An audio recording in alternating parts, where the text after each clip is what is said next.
Bismillahirrahmanirrahim. Rabbi shrah li sadri wa yassir li amri wahlul 'uqdatam min lisani.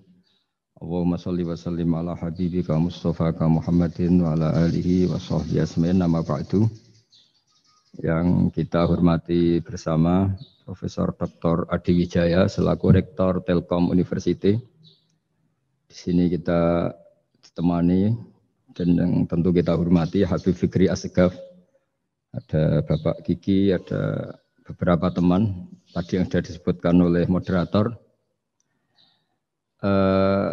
Langsung saja sesuai tema bahwa kita akan menjadikan tauhid sebagai sumber inspirasi bangsa atau sumber kekokohan bangsa atau sumber ketahanan NKRI. Perlu dicatat bahwa di antara yang sering disabdakan oleh Rasulullah SAW adalah inna minal bayani la sikhron. Jadi penjelasan atau orasi atau argumentasi atau apa sajalah itu adalah bagian dari sihir. Sihir di sini maknanya itu sesuatu yang kayak hipnotis, tapi di sini dalam konteks positif. Dulu ketika periode Rasulullah Muhammad SAW itu pertarungan hak dan batil itu diolah pikir. Olah pikir yang diterjemahkan oleh artikulatif atau sistem verbal. Memang ini agak aneh. Jadi kalau mukjizatnya Nabi Musa itu fisik. Fisik itu misalnya melawan Fir'aun dengan kekuatan tongkat yang super dahsyat, sehingga Laut Merah dipukul sama tongkatnya Fir'aun, kemudian tongkatnya Nabi Musa, kemudian bisa membelah jadi jalan, Fir'aun tenggelam. Begitu juga nabi-nabi yang lain ada kekuatan fisik yang bisa dilihat sebagai mukjizat. Tapi ketika Nabi Muhammad SAW jadi nabi itu pertarungannya itu ke sistem rasional. Dan yang enggak rasional itu dijelaskan dengan satu penjelasan yang seakan-akan rasional. Ini yang agak jelimet. Sehingga ada wala talbisul haqqan bil batil. Jangan menyampur adukkan hak dengan batil. Saya beri beberapa contoh kejadian. Suatu saat itu ada orang kafir datang ke Rasulullah SAW. Kemudian bertanya, ya Muhammad, jika kambing itu mati betul, yang tidak disembelih, bangkel. Itu yang mematikan siapa? Karena Nabi itu orangnya ummi itu lugu, ya yang mematikan Allah. Terus jawabannya si orang kafir tadi, agama kami itu aneh. Yang dimatikan Allah langsung haram, tapi yang lewat tangan-tangan manusia yang berlumuran dosa halal katanya. Sehingga terus jadi logika yang kok iya ya gitu. Harusnya yang dimatikan Allah langsung kan orisinil gitu. Sehingga orang terus terbelalak, seakan-akan ini hebat ya. Dan resikonya Nabi Habib Fikri, resikonya itu enggak boleh fahisan mutafahisan. Corong Jawa Nabi ora oleh cangkem elek, itu resiko. Andai kan Nabi boleh cangkem elek enak, nak halal ya pangan kon. Kalau itu baik ya silahkan makan ya. Tapi masalahnya Nabi tidak boleh seperti itu. Andai kan tidak Nabi kan gampang, ya sudah kalau halal ya silahkan makan. Masalahnya Nabi tidak boleh apa? Enggak boleh berbicara kasar, enggak boleh berbicara buruk. Terus ada lagi beberapa kejadian yang seperti itu, yaitu masyhur suatu saat Sayyidina Ali didatangi seorang kafir juga Yahudi. Ali, kakimu angkat satu, diangkat sama Sayyidina Ali. Angkat dua-duanya, ya tidak bisa. Gitu kok temanmu, maksudnya Nabi Muhammad mengklaim bisa naik langit, gitu aja kamu tidak bisa. Jadi selalu pakai olah kata. Yang ketiga misalnya Muhammad, kita ini punya urusan banyak, punya problem banyak. Dan Tuhan itu dianggap penyelesai problem, halul muskilat, yang bisa menyelesaikan problem. Pertanyaannya, kalau problem kita banyak, Tuhannya satu tidak cukup Muhammad. Kalau problemnya banyak, ya Tuhannya harus banyak. Sehingga ketika Nabi membawa tauhid, protes mereka, komplain mereka, aja'alal alihata ilahau wahida inna hadza la syai'un ujab. Masa Tuhan satu wong problemnya banyak, urusannya banyak. Kalau urusannya banyak itu hanya harus banyak. Nah, karena olah pikiran seperti ini, sebetulnya bukan olah pikiran ini, hakikatnya olah kata karena ini tidak mewakili hakikat. Ya saya ulang lagi, sebetulnya ini bukan olah pikiran atau olah akal atau olah kecerdasan, tapi olah kata karena semua yang diomongkan ini tidak mewakili apa? Hakikat. Tapi faktanya itu terjadi. Sehingga mukjizatnya Rasulullah Shallallahu Alaihi Wasallam itu tidak boleh berupa fisik kayak tongkatnya Nabi Musa atau tabutnya Nabi Harun atau apalah yang sifatnya fisik. Karena ini tidak menjawab kecerdasan-kecerdasan yang terimplementasi oleh kata-kata yang dikatakan orang-orang kafir tadi, yang bisa memojokkan orang-orang kafir. Akhirnya Nabi diwarisi kecerdasan, dikasih kecerdasan oleh Allah Ta'ala, yaitu yang dikatakan fatona. Dan mereka memang suka, mempermalukan Nabi itu suka. Misalnya Nabi, karena sebagai Nabi, beliau tahu betul bahwa semua itu biadillah, di tangan Allah. Itu Nabi pernah ngendikan, la adwa wala tiarota, tidak ada penyakit menular. Lalu ada orang Yahudi atau orang siapa saja, orang bodoh lah yang jelas ini. Ada unta yang kena penyakit gudik, kalau orang Jawa bilang gudik apa? Kalau orang itu apa? Kudis ini. Yang kena kudis ini dijejerkan sama yang waras. Ternyata yang waras sekarang jadi kudisan. Senang mereka karena bisa mempermalukan Nabi. Ya Muhammad, ini unta kena kudis. Ternyata yang waras tertular oleh yang kena kudis. Padahal kata kamu tidak ada penyakit apa? Menular. Itu problem-problem jadi Nabi di era Rasulullah Shallallahu Alaihi Wasallam. Sehingga Quran datang dengan kecerdasan yang untuk menjawab itu. Makanya Nabi tidak pakai mukjizat fisik, tapi mukjizat logika. Akhirnya Nabi diajarin Allah lewat Jibril. Yang dikira mereka yakin kalau menang dalam debat. Tapi Nabi balik bertanya, faman a'dal awwala. Jadi terjemahnya, kalau ini kena kudis karena tertular yang ini, lalu ini tertular siapa? Yang pertama tadi. Wah itu asli mat dari Allah ya, maksud saya itu. Jadi dia ingin contoh yang kedua yang tertular, dengan itu berarti ada penyakit apa? Menular. Tapi Nabi tanyanya faman a'dal awwala. Lalu yang pertama kena kudis itu tertular siapa? Makanya kalau sekarang misalnya corona menular itu yang pertamanya dari siapa itu? Tidak tahu itu. Ya tidak perlu tahu, tidak bidang kamu. Jadi ini saya mau cerita. Jadi logika-logika yang dibangun orang kafir itu sebenarnya bukan logika, tapi olah kata. Dan orang kafir itu paling pintar. Karena mereka itu penyair. Penyair itu kalau sekarang modern mungkin mirip-mirip jurnalis atau mirip apalah. Bisa mengubah apa saja. Apa yang sebetulnya baik dikesankan buruk atau sebaliknya. Sehingga ini menyusahkan karena Nabi harus ngendikan hakikat, harus mengatakan sesuatu yang nyata dengan bahasa yang benar. Sementara mereka mengatakan kebatilan dengan penjelasan yang baik.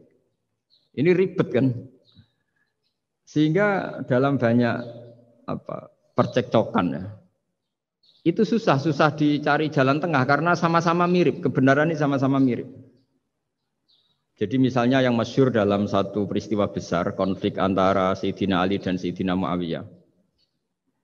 Itu konflik yang nggak bisa dihindarkan, gara-gara kalimat, gara-gara kata-kata. Makanya sekeras-kerasnya pedang atau senjata itu masih keras apa? Kata-kata atau polemik lah atau apalah. Karena sekarang itu agak susah membahasakan. Ketika konflik Ali dan Muawiyah, itu ada orang bilang, ya sudah, nahkum bi kitabillah. Sudah sekarang kita kembali ke kitabillah. Itu mereka megang mushaf. Mushaf ini yang saya pegang namanya mushaf. Seakan-akan itu benar karena orang Islam harus kembali kepada kitabullah. Pertanyaannya lalu Ali kata Ali, fadharabal mushafa biyadihi. Sayyidina Ali nepuk mushaf ini keras sekali. Sal hadal mushaf kata Sayyidina Ali. Kalau kita harus kembali ke Quran, coba tanya ini. Mushaf ini ya, mushaf seperti milik saya ini. Akhirnya orang-orang Khawarij bilang, innama huwa warakun wa madadun. Itu hanya kertas sama tulisan. Bagaimana mungkin kita bertanya? Pas itu adalah orang Khawarij itu orang yang enggak mau ngakui Ali, juga enggak mau ngakui Muawiyah. Dan Sayyidina Ali sama Sayyidina Muawiyah sudah sadar mau bikin mediator, mau bikin solusi jalan tengah.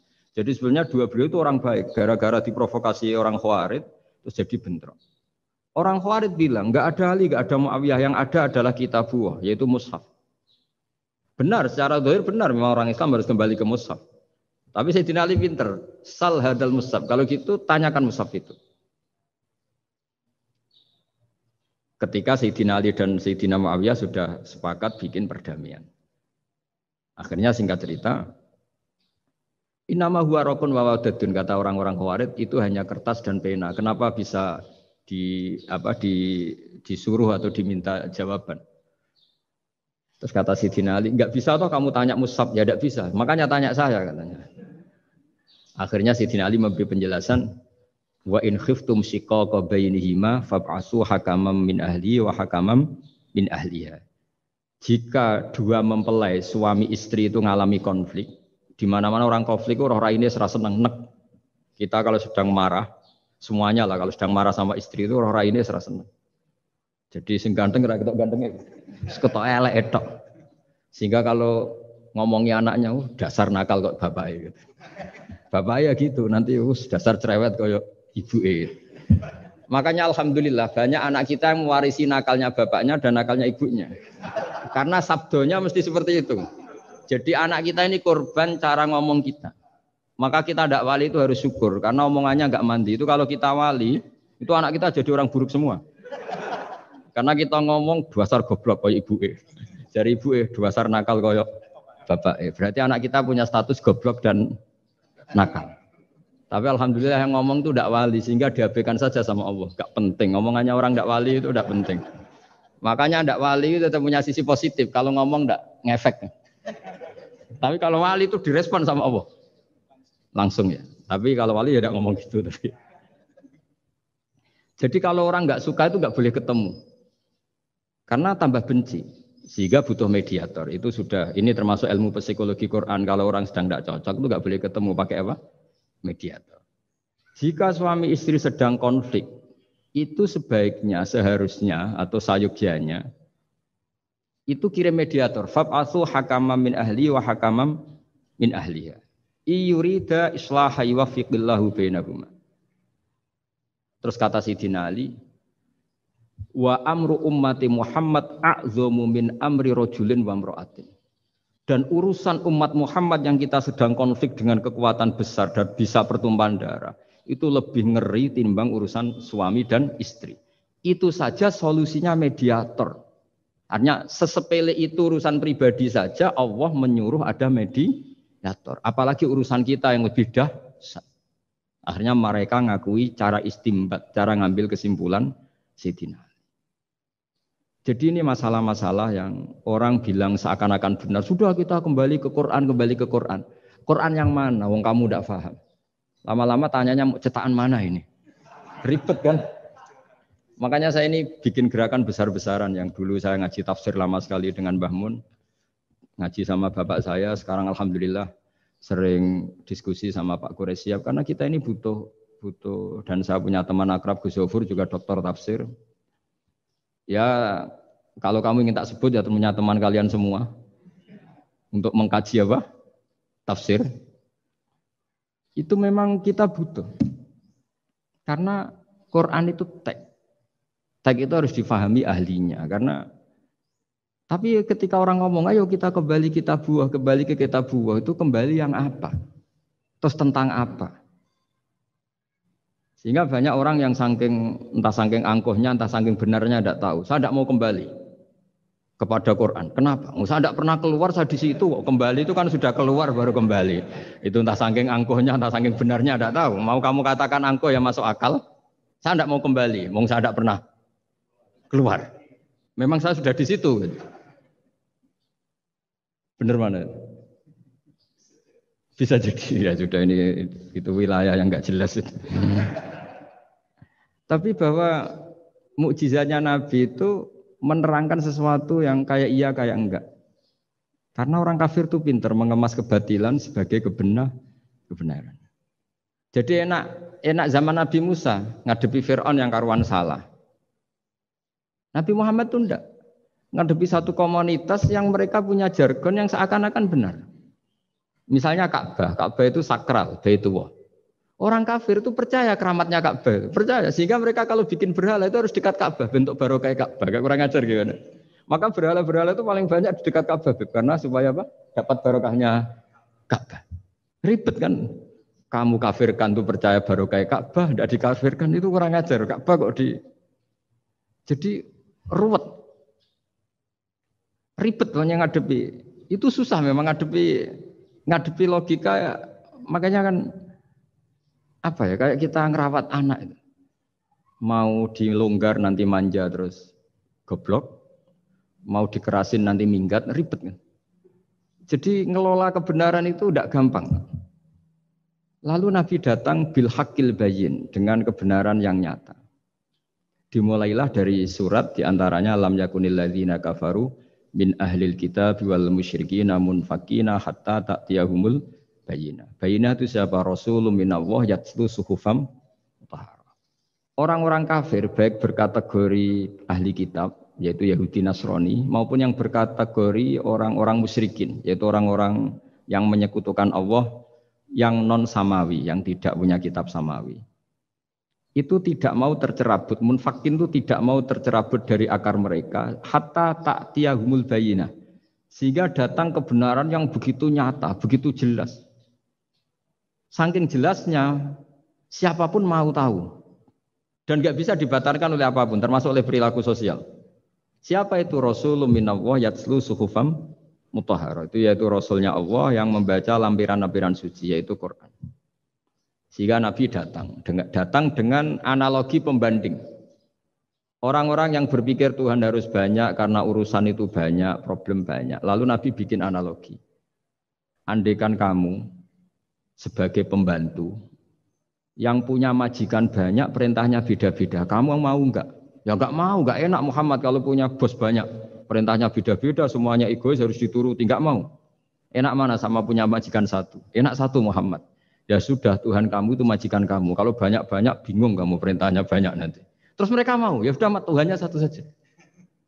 Jadi karena mereka mau tidak mau harus berpikir kalau Tuhan banyak berarti perintahnya banyak, memuaskan satu Tuhan dibenci Tuhan yang lain, memuaskan yang lain dibenci yang lainnya, pokoknya ribet. Hari ini minta dilayani, Tuhan yang satu minta dilayani, itu kan ribet. Jadi Nabi itu pakai logika yang gampang, makanya ketika Allah menjelaskan itu, ketika Allah dorobawa masalar rojulan fihi syuraka umutasyakisuna wa rojulan salamal dirojul hal yastawiyani masalah. Alhamdulillah Allah bikin satu perumpamaan, ada orang yang punya majikan banyak, yang satu punya majikan hanya satu. Hal yastawiyani masalah, nasibnya enak mana? Enak yang punya majikan satu karena standarnya jelas, SOP-nya jelas. Akhirnya mereka sadar, oke Muhammad Tuhannya satu saja. Lalu dalam pertanyaan-pertanyaan yang lain, misalnya tadi masalah Sayyidina Ali, masalah dibully lah kalau sekarang itu Nabi menjawab ya dengan rasional. Karena mau tidak mau. Karena Nabi tidak dibolehkan pakai mukjizat zaman itu. Untuk awal-awal jadi Nabi itu nggak boleh pakai mukjizat.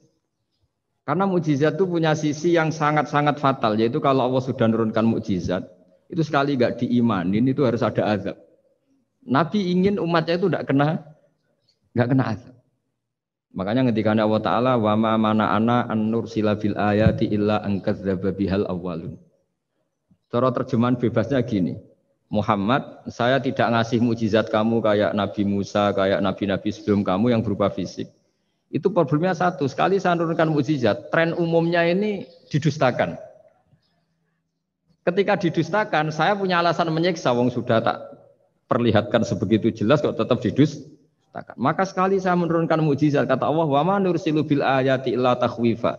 Saya memberikan satu ayat itu hanya warning, hanya peringatan bahwa ini akan ada bahaya azab.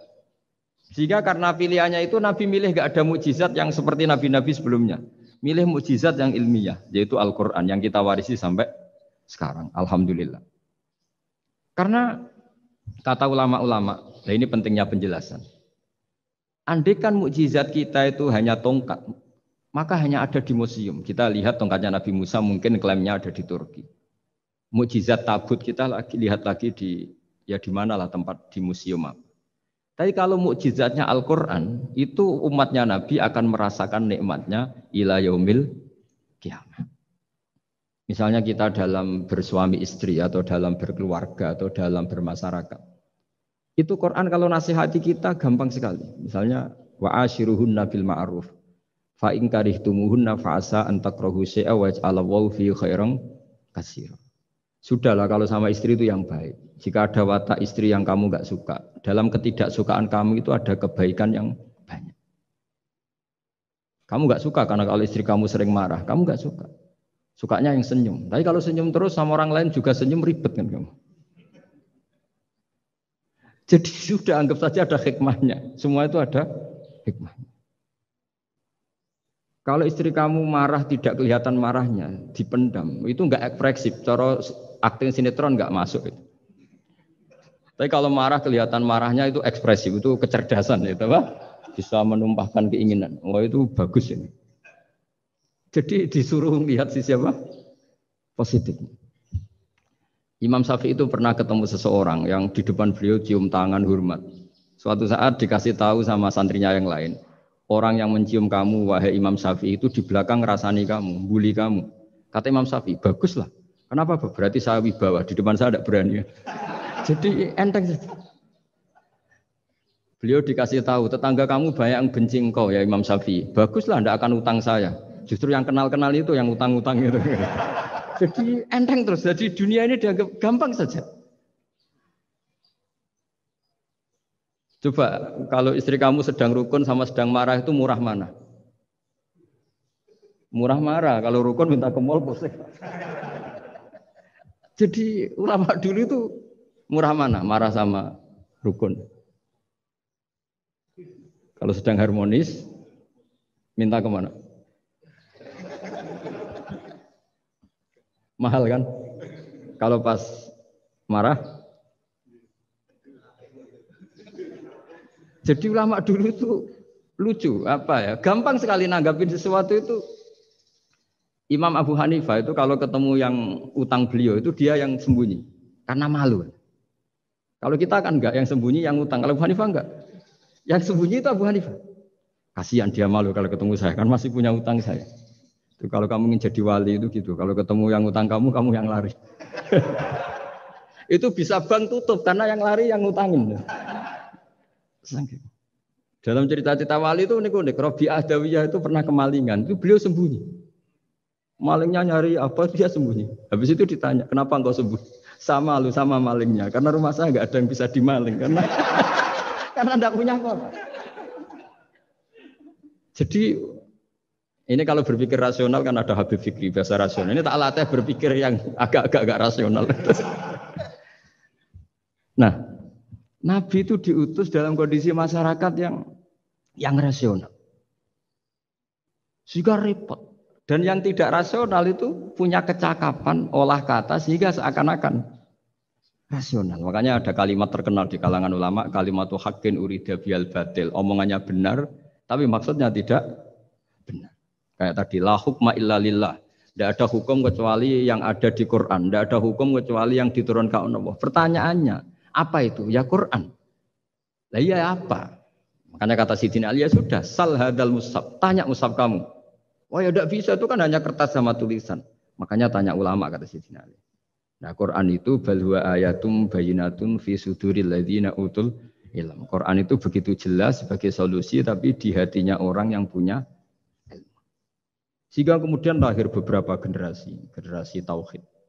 Yang paling masyhur dimulai tauhid itu yang masyhur ya, yaitu adalah ketika ada orang namanya Muhammad bin Jubair bin Mut'im. Itu bapaknya Muhammad ini namanya Jubair bin Mut'im. Itu dia orang kafir, masih kafir. Dia datang ke Madinah itu untuk negosiasi tawanan perang Badar.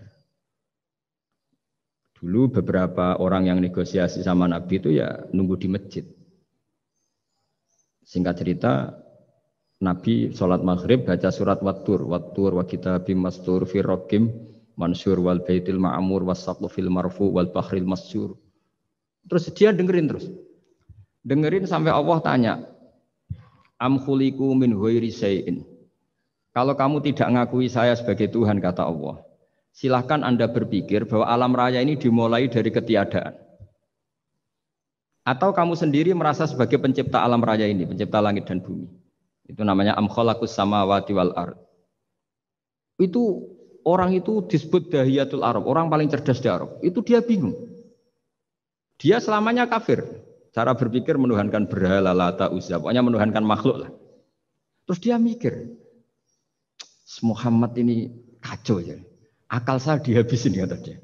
Jadi cara berpikir dia pakai akal, dia tidak percaya mukjizatnya Quran, tapi dia bilang Muhammad ini kacau, akal saya dihabisin. Akhirnya Nabi setelah salam dia menyatakan Islam. Karena kata dia Muhammad, akal saya habis oleh apa yang kamu baca.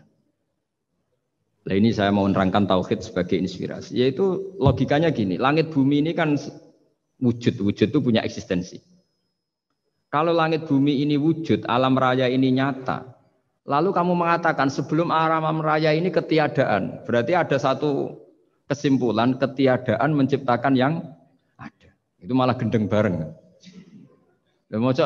Logikanya kan nggak kena. Al-adamu yakhluqu maujudan. Sesuatu yang nggak ada menyebabkan atau menjadikan sesuatu yang ada. Akhirnya padahal pertanyaannya tadi gitu, ya sudah kalau kamu nggak percaya saya sebagai Tuhan, sebagai pencipta awal, sudah ada usah Tuhan-Tuhanan.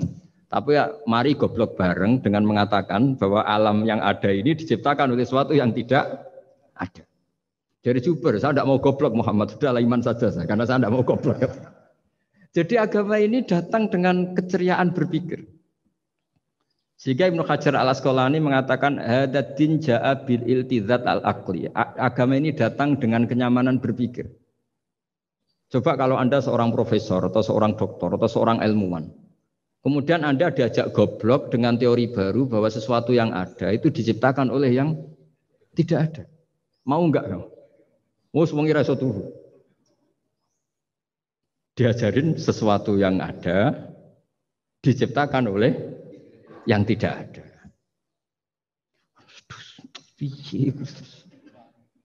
Gak keren lah. Gak boleh saya lurus itu. Jadi tauhid itu. Nah, kemudian lahir ulama-ulama baru yang cara ngarang sama. Ini kitab yang dulu saya ngaji sama Syekhina Kiai Maimun Zubair Mbah Mun. Itu kemudian ulama-ulama baru, kata Yai Mbah Mun itu juga bapak saya sering pesen, orang itu harus tahu zaman. Menerangkan tauhid itu kalau ulama dulu itu dimulai dari kalimat yang mungkin yang ngaji saja bingung. Al-alam mutaghayyir wa kullu mutaghayyir hadis la budda mim muhdits. Itu sampean dengar mesti dianggap jimat itu apa itu? Itu doa apa gitu. Doa jalbur rezeki apa gitu. Padahal itu logika.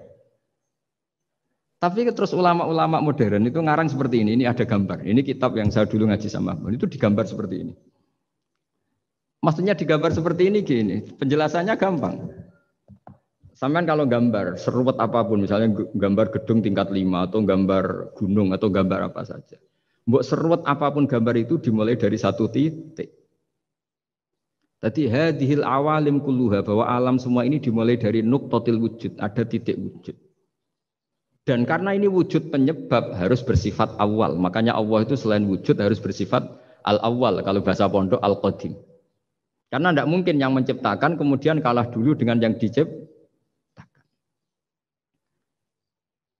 Begitu juga Imam Al-Amudi. Imam Al-Amudi itu jadi wali itu karena dia ahli matematika. Sampai muridnya itu eskal. Ini guru saya masuk surga enggak. Kalau ngajar itu senangnya ngajar matematika. Beliau ahli usul fikih, ahli fikih. Tapi senangnya ngajar matematika. Sampai muridnya sanksi, ini masuk surga enggak ya? Walhasil dalam cerita keramat beliau, sama ndak usah tuh saya ndak percaya, kamu ndak wali, kok ndak percaya gimana? Ribet sekarang itu, orang kalau nggak nekuni sesuatu terus nggak percaya, ribet. Itu beliau masuk surga itu dijamin dapat surga itu karena ngajar matematika. Tapi di hati beliau hanya satu, matematika adalah satu ilmu yang dimulai dari angka 1. 0, itu tetap dimulai dari 1, nggak bisa. Akhirnya beliau cerita, angka 2 atau 3 nisbatul wahid wal isnaini ila mi'ah wa ila ma la nihayatallah, semuanya sama, nisbatul far'i ilal asli, kata beliau. Mbok angka 2, 3, 1000 sampai 1 miliar itu perbandingannya dengan angka 1 apa hubungannya? Al-far'i ma'al asli, yaitu angka 23 adalah cabang dari angka 1. Jadi alam raya sebanyak apapun, ada galaksi, ada Mars, ada apa saja, tetap dimulai dari wujud yang 1, yaitu wujudnya Allah Subhanahu wa ta'ala. Jadi beliau menjadikan matematika sebagai alat perangkat untuk tahu tauhid, bahwa alam raya ini dimulai dari al-wujudul wahid, wujud yang 1. Makanya kul huwallahu ahad, Allahus somad, terus lam yalid wa lam yulad, dan seterusnya. Nah, makanya ketika orang menyoal hukum adat yang menipu kita, adat itu sunnatullah yang kita lihat. Itu Quran mesti mengembalikan wahwaladzi yabda'ul khalqa tsumma yu'idu wa huwa ahwanu alaih. Sebagian di surat Yasin diterangkan ansha'aha awwala marrah. Ketika kita lama sekali, namanya manusia itu lahir dari seorang bapak dan ibu, ini lama sekali. Yang namanya telur itu lama sekali lahir dari ayam, keluar dari ayam. Yang namanya pohon besar itu mesti dari biji yang kecil. Karena lama itu terjadi, seakan-akan kita ngomong, kita berkeyakinan, tahu-tahu ada pohon besar itu mukhal.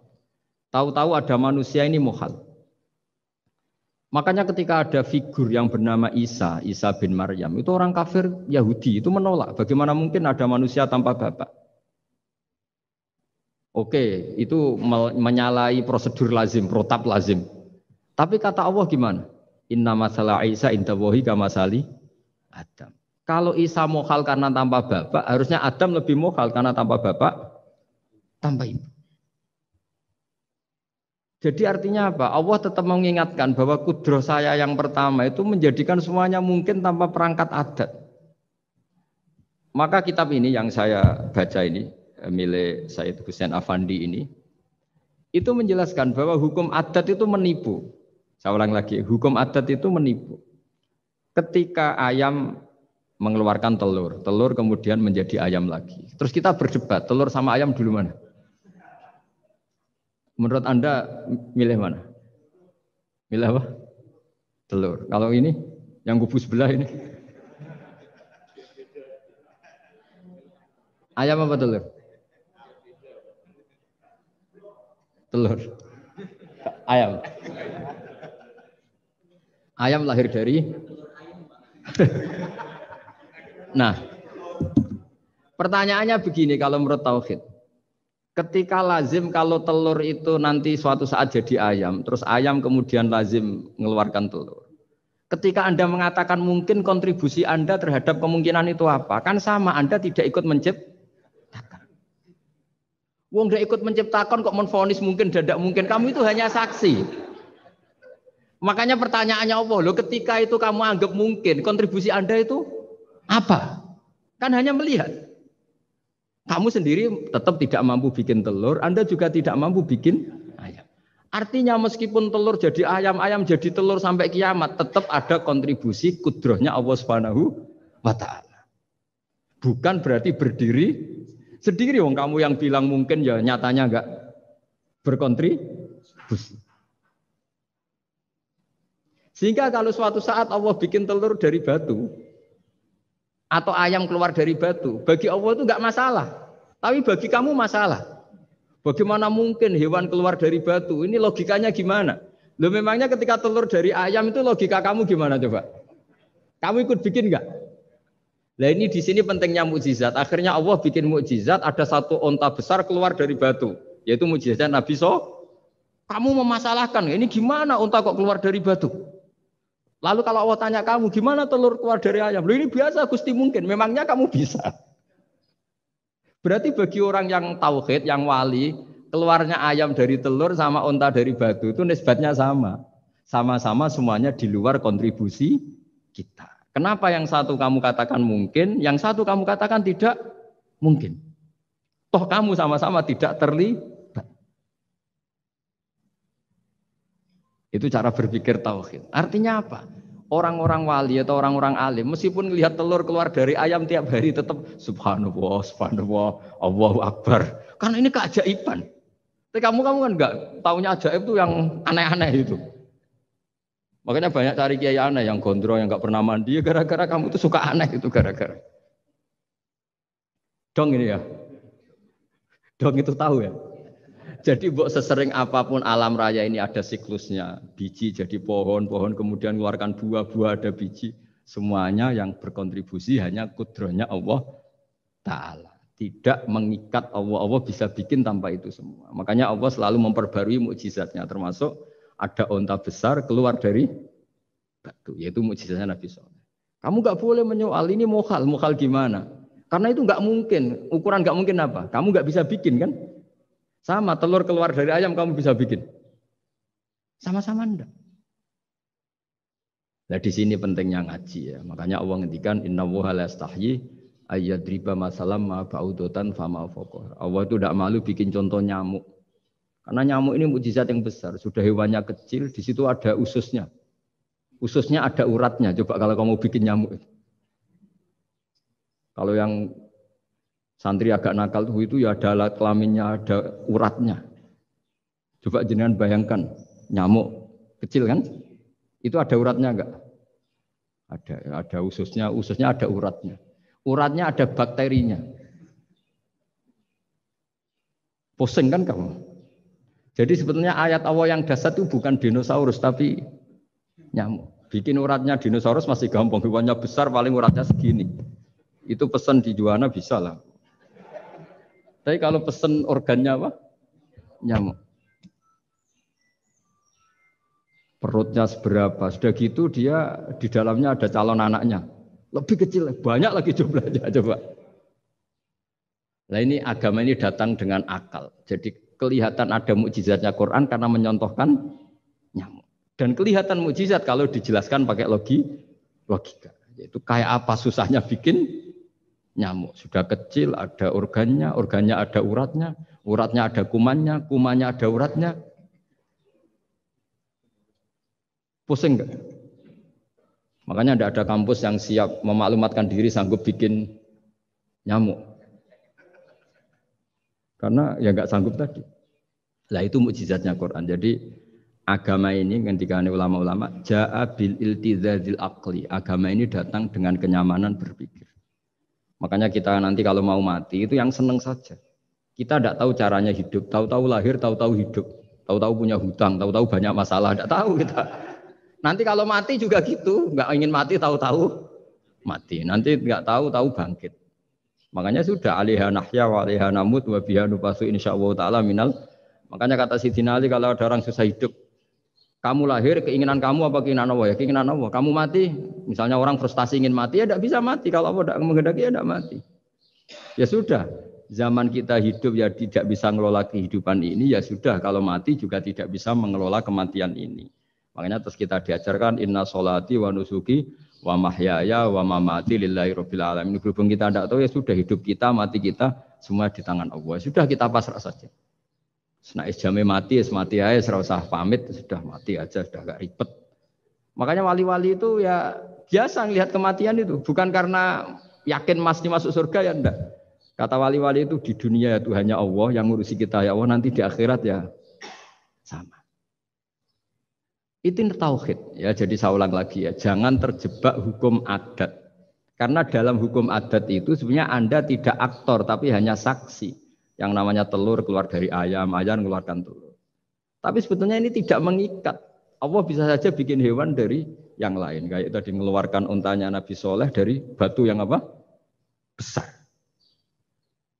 Ya wah itu mukhal, bagaimana mungkin? Nah memangnya ayam jadi telur, telur jadi ayam, Anda ikut berkontribusi kan enggak?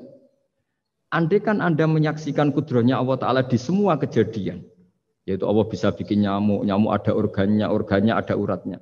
Dengan reputasi seperti ini, maka kita akan mensifati Allah, innahu ala kulli syai'in qadir, bahwa Allah bisa melakukan apa saja. Wa huwa ala kulli syai'in qadir, diulang-ulang. Sama Indonesia yang sekarang seperti ini, yang kata orang ada yang bilang terbelakang, ada yang bilang tertinggal dari Eropa. Mungkin dalam kudrat Allah untuk bikin Indonesia lebih makmur dari sekarang. Bisa mengalahkan negara-negara yang jadi kalau kamu ingin, tapi Indonesia banyak masalah gini-gini, bagi Allah mudah saja menyelesaikan masalah. Tetap inna dzalika 'ala Allahi yasir. Kita harus optimis bahwa semuanya bagi Allah mudah. Tapi cara berpikir ya tadi, dengan reputasi Allah bisa bikin nyamuk. Nah nyamuk sulitnya di mana ya tadi, sudah kecil, punya organ, organnya punya urat, uratnya punya bakteri, bakterinya punya Organnya bakteri, mungkin ada bakteri lagi. Pusing kan? Ya jangan, nggak usah dipikir kalau pusing. Ya jadi terus yang terakhir saya mohon kalau baca Quran sebisa kita ada yang diangen-angen. Jadi Allah kalau mendorong kita mengakui eksistensinya Allah, Allah sering ngendikan yang mudah-mudah. Misalnya saya ini yang menciptakan kamu, saya yang menciptakan kamu. Falau la tusaddiqun, sudahlah, saya ini nahnu khalaqnakum. Saya ini pencipta kalian, Bu Yao. Hubungan kamu itu dengan saya. Urusan kamu terdekat itu dengan saya, kata Allah, bukan dengan yang lain. Karena saya yang menciptakan kamu, kata Allah. Tapi kita ini aneh, jadi manusia itu aneh. Dengan zat yang menciptakan kita tidak punya urusan, dengan yang tidak terkait dengan kita punya urusan. Itu kan aneh. Dan Allah kalau menerangkan itu gampang. Terus bagi manusia yang kumoluhur, yang angkuh, seakan-akan bisa menentukan segalanya. Falaula in kuntum ghaira madinin tarji'unaha in kuntum shadiqin. Kalau kamu orang hebat, Bu ya, ketika nyawa kamu mau keluar tuh kamu tahan supaya kamu enggak jadi mati. Enggak keren kan orang hebat kok mati katanya. Kamu sombongnya kayak gitu seakan-akan bisa ngatur dunia, menaklukkan dunia, ternyata kamu mati. Harusnya enggak usah mati dong.